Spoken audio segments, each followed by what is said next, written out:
歡迎收聽線上兒童廣播節目《懶瞓豬講故事》。依家成為我哋喺 Spotify、Apple Podcast 或者 YouTube 嘅月費訂閱會員，就會聽到額外開放俾會員嘅故事啦。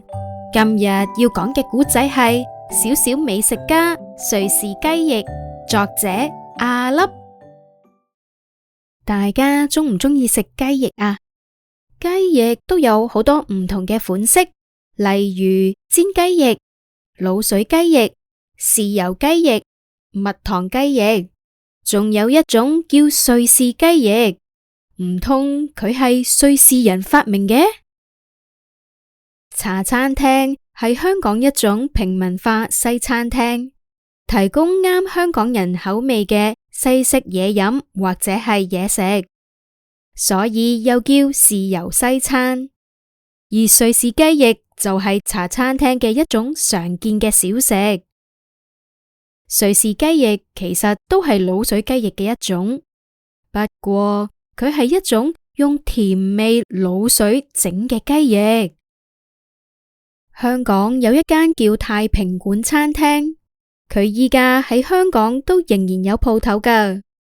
喺好耐以前，有一個外國人嚟香港旅行，佢去完啲景點之後，覺得有啲肚餓，就入咗一間餐廳。呢間就係太平館餐廳啦。